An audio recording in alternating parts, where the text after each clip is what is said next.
मिलता है। नाले ने कल्ब हसी जब अर्श से जा मिलता है, गौसे आजम का करम हो तो खुदा मिलता है। एक बार बोल दीजिए सुभान अल्लाह। बहुत अच्छे अच्छे लोग बैठे हैं, मुझे मालूम है ऐसा ही लोग जलसा में चाहिए। वो केरावनी वाला नौजवान जो बगैर टोपी का उछल रहा है, ऐसा नहीं चाहिए। तुम लोग सोच रहे हम लोग कमाल कर रहे हैं, ये जलसा है, जलसा पीरों के पीर का है, कूदने का नहीं। यहाँ दिल संभालने का है, आंख बिछाने का है। ये ऐसी जगह है, अगर तारीफ कर दूं बता दूं तो आप बोलेंगे मौलाना इस जलसा को कायम करने से पहले मैं सोचूंगा करूं या ना करूं। इसको मजाक और हल्के मत लीजिए। रुए जमीन में इस वक्त इससे अच्छी कोई जगह नहीं पूरी दुनिया में, बेशक इससे बेहतर कोई जगह नहीं। आप बोलेंगे मस्जिद सब, मस्जिद बेहतर है, लेकिन इस वक्त इस महफिल का वो मर्तबा है कि जो दुआ कीजिएगा खुदा कबूल फरमा लेगा। तो इतनी अजीम महफिल में बैठे हैं और इसकी अहमियतों को हम नहीं जानेंगे तो क्या फायदा मिलेगा। बड़े पीर दस्तगीर रोशन जमीर जिनकी करामतों को आप सुनते हैं, बेशक ये अल्लाह के वली है, वली सुभान अल्लाह। और ऐसे वली है मादरजाद वली है, माँ के पेट ही से वली है। लोग दुनिया में आके वली बनता है मौलाना मुबारक साहब, अब माँ के पेट ही से वली है। और ऐसे वली जिनकी तारीख पढ़ेंगे ईमान ताजा हो जाएगा। और जब पैदा हुए उनके बाद तो करामत दिखाए, माँ के पेट में थे तब भी आपने करामत दिखाया। तो यहाँ नौजवान अगर चाहते हैं कि गौसे पाक की करामतों को सुनकर कुछ हासिल करें, तो मैं गुजारिश करूंगा नौजवानों से जिसने जलसा सजाया है कि धीरे धीरे वो लोग करीब आए और 10 मिनट मौलाना जसीर की तकरीर सुने। 10 घंटा नहीं, 10 मिनट। ए बाबू जेब में हाथ डाले उधर गम मत करो। जुमा में तो खुतबा का टाइम में जाते हैं, अगर तकरीर 5 मिनट इमाम साहब लेट कर दिया, ये मौलवी अकबर बाहर कर एकदम खुतबा कब पढ़ेगा इंतजार करता, तब जुमा में जाता है। बड़का लोग ऐसा करता है पैसा वाला, और वहां भी अगर तकरीर लंबी हो गई तो सवालों जवाब हो जाता है। आपके पास ना मिलाद में बैठने का टाइम है, ना जुमा के दिन जुमा में तकरीर सुनने का टाइम है। पढ़ने का टाइम कहाँ से मिलेगा? कोई टाइम नहीं हमारे पास है, तो हम अपने आप को कैसे सुधार सकते हैं? मालूम है बड़ी बीमारी क्या है? लोग जब बीमार पड़ता है, बुखार हो जाता है, तो उसे खाना अच्छा नहीं लगता है। और जब दिल खराब हो जाता है तो कुरान और आजान अच्छी नहीं लगती है। हाँ, हम अभी खूबसूरत बनकर आए हैं, अब क्रीम लगा के आए हैं, फेस वॉश लगा के आए हैं, अच्छा जुब्बा कुब्बा सब पहन के। हर आदमी चाहता है मैं अच्छा बन जाऊं। जिस्म को अच्छा सब बना लेता है, अच्छा वो इंसान होता है जो दिल को अच्छा बना लेता है। तो जिस्म को अच्छा बनाने के लिए मार्केटों में बाबू सामान बहुत मिलता है। कपड़ा में किरीच मारना हो तो परस ले आओ, अगर इसे अगर साथ का कपड़ा को रंगीन करना हो तो नील लगा दो, खूबसूरती बढ़ जाएगी। चेहरे के अंदर अगर खूबसूरती लाना हो तो फेस वॉश करा लो, चेहरे में अगर और रौनक लाना हो अच्छी क्रीम लगा लो, खूबसूरत बन जाओगे। ये दुनिया का सामान मिलता है, दिल अच्छा कैसे होगा? दिल अच्छा कैसे होगा? इस वक्त हम लोगों का कपड़ा गंदा नहीं, हम लोगों का दिल गंदा, हम लोगों का दिल मैला है। आओ अगर केरावनी का जलसा में आए हैं, 2-4 लाइन सुन लो, रात भर तक सुनिएगा। 2-4 लाइन। कपड़ा के सफाई के लिए साबुन मिलता है, लेकिन हाफिज बदरुद्दीन साहब दिल को साफ करने के लिए साबुन नहीं चाहिए, पानी नहीं चाहिए, बर्फ नहीं चाहिए, जमजम नहीं चाहिए, आबी हयात नहीं चाहिए, सात समंदर नहीं चाहिए। वो पानी से दिल साफ नहीं होगा। दिल गंदा है तो साबुन से ठीक नहीं होगा, सरफ से अच्छा नहीं होगा। जमाना का क्रीम लगा दो, दिल गंदा है साफ नहीं होगा। जमजम से पानी ले आओ, दिल होगा साफ नहीं होगा। आबी हयात ले आओ, दिल गंदा है साफ नहीं होगा। आप पूछेंगे मौलाना जसीर दुमका से आए हैं, पता बता दो। इतना पावरफुल पानी में जब दिल साफ नहीं होगा तो साफ भला कैसे करेंगे? इस दिल को साफ करने का 2 रास्ता है, समंदर का पानी नहीं, दरिया का पानी नहीं, जमजम का पानी नहीं, आब हयात नहीं, साबुन और सरफ नहीं। दिल को साफ करना है तो एक रास्ता ये है, वलियों से मोहब्बत करो, दिल तेरा साफ हो जाएगा। और इससे बड़ा और एक रास्ता तो बोल दीजिए सुभान अल्लाह।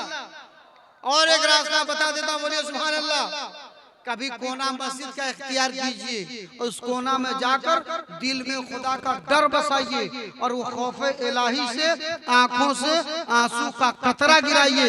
अल्लाह का रसूल फरमाते हैं, जब कोई बंदा अपने रब के खौफ से आंखों से आंसू का कतरा बहाता है, अल्लाह तबारक व तआला उस आंसू के कतरे के लिए एक फरिश्ता मुकर्रर फरमाता है और कहता है, फरिश्ता जा, मेरे डर से मेरे घर में मेरा बंदा मेरे खौफ से रो रहा है, जा उसके आंखों के आंसू के कतरा को जमीन पर गिरने मत देना, जा उसे प्याली में रख लेना और इसकी हिफाजत करके रखना। फिर फरिश्ता अर्ज करेगा, मौला फिर इसे क्या किया जाएगा? कहा, कल क़यामत का दिन होगा, नफ्सी नफ्सी का आलम होगा, जहन्नम दहकती हुई आग होगी, वो आग जिसको पानी डालने से भी नहीं बुझेगी, वो आग जिसको समंदर में डाल देने से भी वो आग ठंडी नहीं होगी। सुनो है फरिश्ता, इस आंसू को तुम बचा के रखना। ये बंदा जब उसके करीब जाएगा, उस आंसू के एक कतरा को जहन्नम के उस आग में फेंका जाएगा तो खुदा उसका पावर अता फरमाएगा। एक कतरा आंसू के पावर से जहन्नम की आग ठंडी पड़ जाएगी, जहन्नम की आग ठंडी पड़ जाएगी। नौजवानों बताओ, हम बिल्कुल दिनों रात अपनी जवानी को ना जाने कितनी अंगड़ाइयां लेते हैं। कभी आपने रोने के ताल्लुक से सुना? आपने आंसू के बारे में सोचा? अपने दिल के बारे में कभी सोचा? अपनी जिंदगी के बारे में सोचा?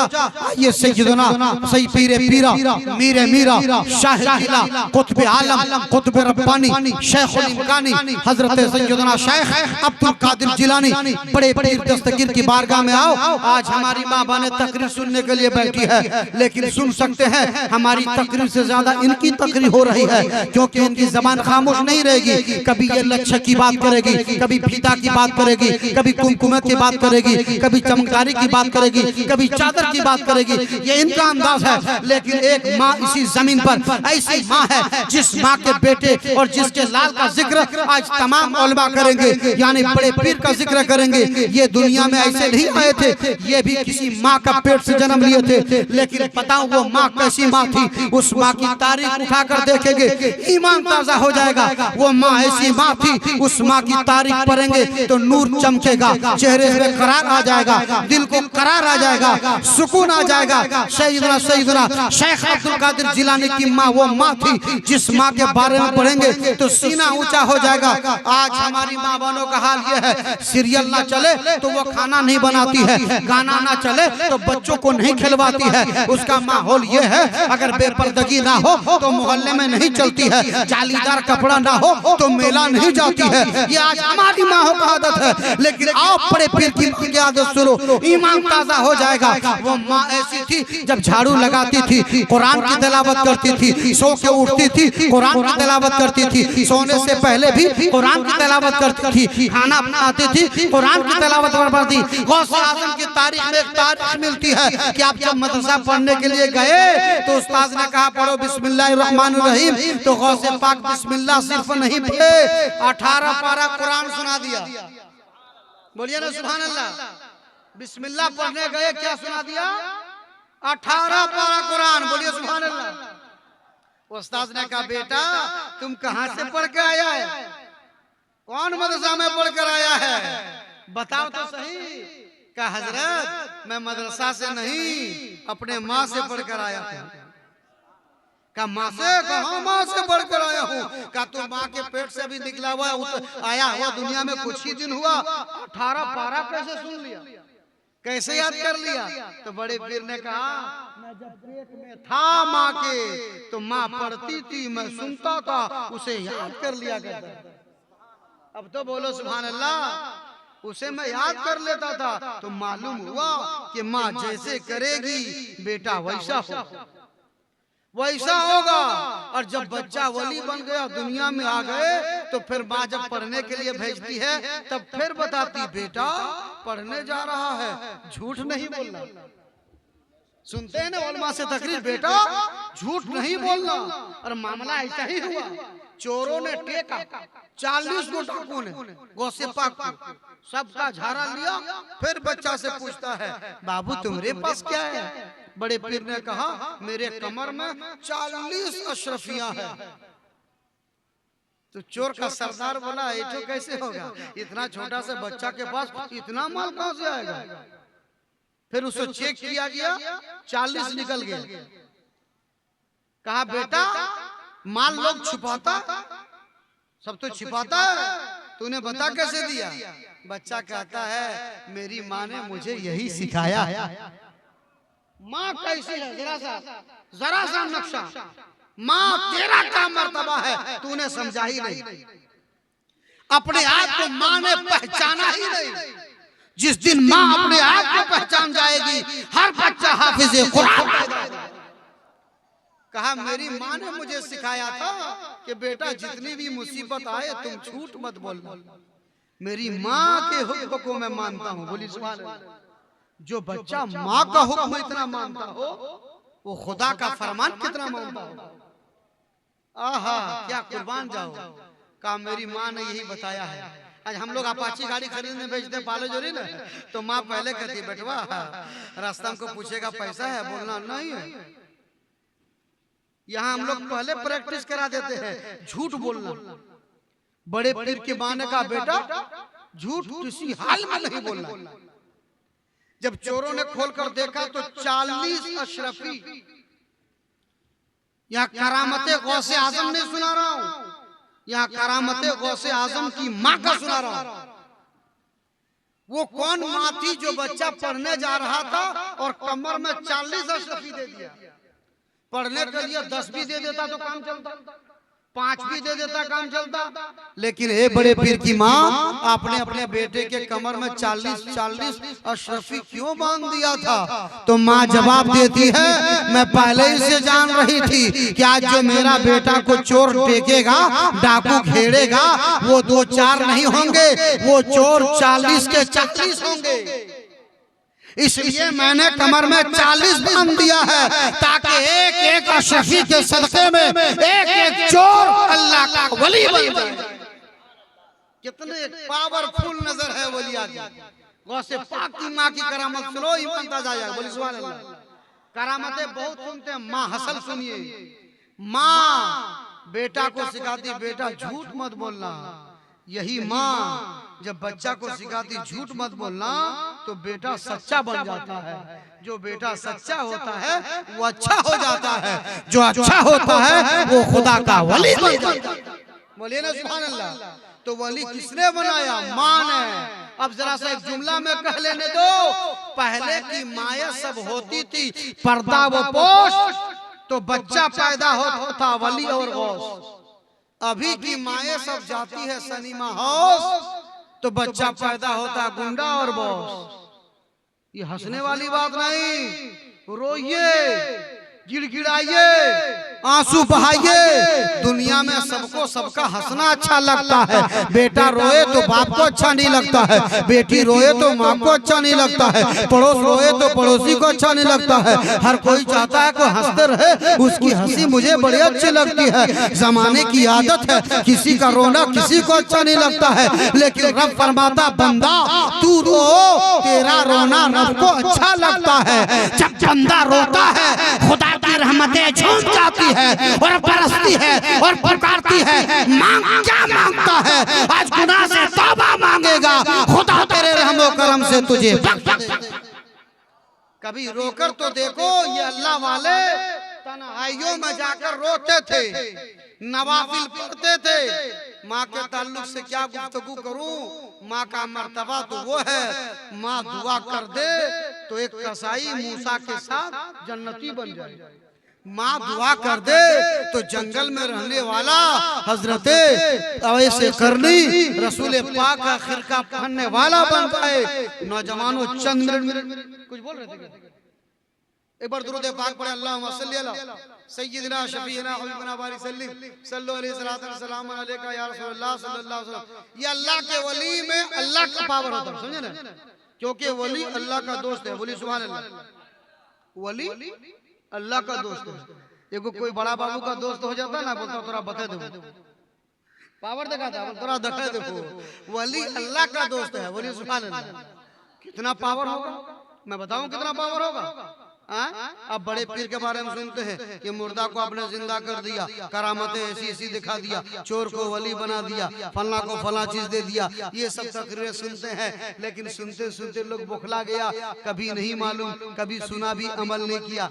करामतों को सुनता रहा, नारा लगाते रहा, करामतों से रिसर्च करके नहीं निकाला हमें कैसा बनना चाहिए, हमारा दिल कैसा होना चाहिए, मेरा घर कैसा होना चाहिए, मेरे बच्चे कैसे होना चाहिए, मेरे खानदान कैसे होना चाहिए। बड़े पीर का बाप का वाकया सुने होंगे, एक सेब बगैर इजाजत के खाया था, तो जाकर 12 साल नौकरी किया, खिदमत किया, कहा मैंने बगैर इजाजत का एक सेब खा लिया है, माफ कर दीजिए। तो वहाँ कहा मालिक के बादशाह ने कहा तूने बगैर इजाजत के खाया है, तुझे माफी चाहिए, तो 12 साल यहाँ नौकर बन के रहना होगा।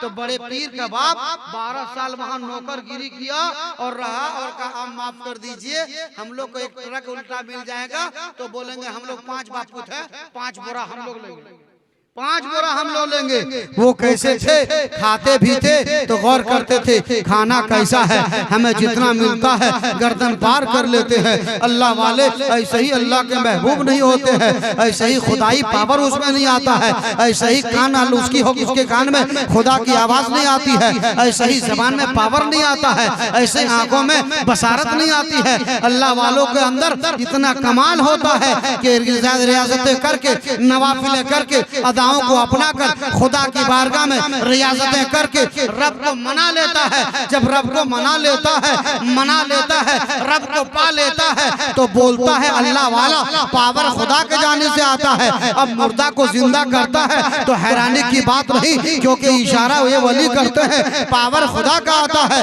आज किसी पर शैतान सवार हो जाए तो जीन अपना पावर दिखाता है, ये जीनों का पावर इतना है तो अल्लाह के वलियों का पावर कितना होगा, उनका तबा कितना होगा। बड़े पीर दस्तगीर रोशन जमीन सैयदना शेख अब्दुल कादिर की करामतों में ऐसी ऐसी करामतें मिलेगी, पूरी दुनिया उठाकर देखेंगे तो हर करामतों में अपनी जिंदगी की खूबसूरती नजर आएगी। इंसान चाहेगा करामतों को सुनकर तो अच्छा बना लेगा, सिराते मुस्तकीम पर गामजन हो जाएगा। अल्लाह वालों से मोहब्बत कीजिए, इनकी बारगाह में इसलिए मत आइए कि हमें दुनिया मिले, इसलिए आइए कि हमें खुदा मिल जाए, हमें खुदा मिल जाए, दुनिया हासिल करने के लिए नहीं। लेकिन आज इतराज होता है हाफिज बदरुद्दीन साहब कि ये वली खुदा है क्या? ये खुदा नहीं माज़अल्लाह, ये खुदा का दोस्त, खुदा तक पहुंचने का रास्ता है। देखिए मौलाना भी हम ड्राइवर भी हैं, समझे, गाड़ी भी चलाते हैं। रोड में जब गाड़ी चलाते हैं तो जैसे रोड में गाड़ी चलाते हैं फटाक से बोर्ड पढ़ते हैं। अब बोर्डवा जैसे पढ़ते हैं तो कुछ न कुछ लिखा रहता है। क्या लिखा रहता है आप जानते हैं? अगर गोविंदपुर रोड में गाड़ी उठाइएगा यूपी जाने के लिए तो वहाँ से मुगलसरा लिखा रहेगा, खैतासरा लिखा रहेगा, बनारस लिखा रहेगा, हर रोड का अता पता सब लिखा रहेगा, बॉम्बे लिखा रहेगा। तो वहाँ एक साहब मेरे साथ थे, का मौलाना जसीर ये देखिए ना यहाँ मुगलसरा लिखा है, यही मुगलसरा है क्या? मैंने कहा ये मुगलसरा नहीं है भाई, यहाँ लिखा है बल्कि ये गोविंदपुर धनबाद है, यहाँ से बता रहा है कि मुगलसरा इधर जाना है, धनबाद इधर जाना है। ये बोर्ड है, बोर्ड, इसीलिए कि अगर गाड़ी चलाओगे रोड में तो बोर्ड पढ़ना होगा। जब तक बोर्ड पढ़ोगे नहीं मंजिल का पता चलेगा नहीं, बगैर बोर्ड पढ़े जाओगे तो कहाँ फंस जाओगे पता नहीं। रोड में चलने के लिए गाड़ी चलाते ही फौरन बोर्ड पढ़ो ताकि रोड का पता चल जाए। ये बोर्ड जो रोड में लगा है वो मंजिल का पता देता है। ये अल्लाह वाले जो आराम फरमा है मज़ारों में, ये भी इस्लामी बोर्ड है। रोड का बोर्ड मंजिल का पता देता है और ये बुजुर्गाने दीन की बारगाह हमें खुदा का पता देता है, खुदा का पता देता है। अगर खुदा का पता चाहिए तो वलियों की बारगाह में आओ। खुदा ने वली को इसलिए भेजा है कि तू जा मेरा बंदा बनकर। अगर कोई खुदा का करीब होना चाहता है तुम अपना करीब कर लेना, वो खुदा का करीब हो जाए। अब तो बोलिए सुभान अल्लाह। देखिए अल्लाह वाला का पावर बहुत है, हम लोग अपने तरह समझते हैं और शॉर्टकट में ले लेते हैं, मेरे पास इतना टाइम नहीं। लेकिन उन लोग का अंदाज अलग है। अंदाज क्या है? हम लोग खाओ खाओ करते हैं, वो लोग खाना को दूर करते हैं। 4 हिस्से में 1 हिस्सा खाना खाते हैं, पेट में 3 हिस्सा भूखा रखते हैं और जिक्र से पेट को भरते हैं। बोली सुभान अल्लाह। जब हजरत गरीब नवाज को जोगी जयपाल से मुकाबला हुआ तो कई दिन से नहीं खाए थे, जब नहीं खाए थे तो कहा कमजोर हो गया, मुकाबला कर लेंगे, लेकिन जिक्र से मजबूत हो गए थे। पुलिस वाले जिक्र से मजबूत हो गए थे। करबला में जब यजीद पानी रोक दिया था, सोचा हुसैन कमजोर हो गया, कुरान पढ़कर मजबूत हो गए थे। पुलिस वाले ये अल्लाह वाले जिक्र से मजबूत होते हैं, और रूहानी पावर में वो पावर होता है कि कोई जमीन पर चलता है वो आसमान में उड़ा देते हैं, वो आसमान में उड़ा देते हैं। आज कई वलियों की करामत बयान करे और इनकार कोई करे तो टेंशन मत लेना। हम लोग दूध पीते हैं ना, इसी दूध को गर्म कर दीजिए, रात को तावा में डाल दीजिए, खट्टा डाल दीजिए, सुबह दूध रहेगा ना, क्या बन जाएगा? दही। फिर उस दही को कुछ देर के बाद घोल घाल के दिए, उससे एक चिकनाहट निकलती है जिसको हम लोग मक्खन कहते हैं। उस मक्खन को निकालने खत्म कर दें, उस मक्खन को जैसे निकालिएगा उसको मलाई कहते हैं। उस मलाई को तावा में गर्म कर दीजिए, कुछ देर के बाद वो खुशबू निकलेगी, उसे हम घी कहते हैं। पहले क्या था, दूध जमा दिया, हो गया दही, इसी दही को हिला डोला दिया, निकल दिया घी। ये दही बना इसी दूध से, ये घी भी इसी दूध से। अगर ये दूध नहीं होता तो दही नहीं, अगर ये दूध नहीं होता तो घी भी नहीं। ये दोनों में मजा इसी दूध का है, ये दोनों में पावर इसी दूध का है, ये दोनों में कमाल इसी दूध का है, ये दोनों में पावर इसी दूध का है। अगर दूध ना होता ये दोनों में कुछ नहीं। अब कोई खाए दही, कोई खाए घी और कहे घी ठीक नहीं, दही ठीक नहीं, तो समझो घी और दही का इनकार नहीं, बल्कि वो दूध का इनकार कर रहा है, वो दूध का इनकार कर रहा है। क्योंकि इस दही में इसी दूध का पावर है, इस घी में इसी दूध का पावर है। बिला तमसील अगर कोई वलियों की करामतों को बयान करे, नबी के मौजज़ा को बयान करे, अब अगर कोई इंसान इनकार करता है तो समझ जाना ये गौसे पाक की करामतों का नहीं, नबियों के मौजज़े का नहीं, ये खुदा की कुदरत का इनकार करता है। जिस तरह ये दही और घी में ये दूध का पावर है, ऐसे ही वलियों की करामत में खुदा का करिश्मा दौड़ता है, नबियों के मौजज़े में खुदा की कुदरत दौड़ती है। बगैर खुदा के पावर का वली कुछ नहीं करता। वलियों में पावर है तो खुदा की जानिब से। हजरात, वक्त इतना नहीं कि और गुफ्तगू करूं, चलते चलते एक बात कहता चलूं, नौजवानों संवरने की जरूरत है, समझने की जरूरत है, तकरीर इसी चीज के करने की जरूरत है कि आप तकरीर करके अपने बच्चों को समझाइए कि बाबू फेटा फेटी ना करो, बाबू जुआ ना खेलो, बाबू शराब ना पियो, बाबू गलत ना करो। पड़ोसी में कोई बिगड़ रहा है उसे समझाने की कोशिश करो, हो सकता है आपके कहने से बात बन जाए। अगर वो सुधर गया उसके सदके में आप भी जन्नती बन जाएंगे। कभी किसी को वजू के लिए एक लोटा का पानी दे देना अदना काम जरूर समझते हो सकता है उस नमाजी के सदके में तुम भी जन्नती बन जाओगे। अभी हजरत हाफिज कारी साहब बदरुद्दीन साहब सबाब के बारे में बोल रहे थे, सहाबा लड़ते थे दौलतों के लिए नहीं, सवाब के लिए, सबाब के लिए लड़ते थे। आज हम लोग लड़ते हैं पैसा के लिए। अगर बोलेगा ये पुलवा के पास 5 क्विंटल सोना निकलेगा तो पूरा जिला दुमका वही रहेगा, मर्डर कर देगा कि सबसे आगे हम लेंगे। सहाबा सबाब के लड़ते थे। एक मर्तबा मस्जिद की फजीलत पर तकरीर हुई, नबी पाक ने का अजान देने का ये मर्तबा, सफाई का ये मर्तबा, सहाबा चले गए, चंद सहाबा रुक गए, उसमें से 2 बजे रात को हजरत उमर गए, उमर जल गए उमर गए। किस लिए गए कि नबी ने फरमाया है मस्जिद में जो झाड़ू लगाएगा पहले उसको ज्यादा सवाब मिलेगा। हजरत उमर रात के 2 बजे को गए तो चारों तरफ मंदिरा में झाड़ू ढूंढ रहे थे, ये कोना वो कोना वो कोना। जब ढूंढने लगे तो झाड़ू कहीं नहीं मिला। एक लास्ट कोना में जब गए तो एक शख्स पहले से बैठा था, टकरा के गिर गए। नारे तकबीर, नारे रिसालत, शायर आज़म हिंदुस्तान। नारे तकबीर, नारे रिसालत, शायर हिंदुस्तान शहबाज रजा नूरी कलकतवी। नारे तकबीर, नारे रिसालत। इतना बड़ा शायर का इस्तेकबाल ऐसा हो रहा, लग रहा कि आदमी सब एक सांस ले रहा है भाई। चौथा कोना में जब गया एक शख्स से टकरा के गिर गया। जैसे गिरा तो हजरत उमर ने कहा कौन? तो जो कोना में बैठे थे उन्होंने कहा तुम कौन? हजरत उमर ने कहा मैं उमर हूँ, सबसे पहले आकर सोचा झाड़ू लगाऊंगा, मस्जिद के कोना में झाड़ू ढूंढ रहा। झाड़ू ढूंढ रहा हूँ। तो आप कौन है? कहा मेरा नाम सिद्दीक है। अब तो बोलो सुभान अल्लाह।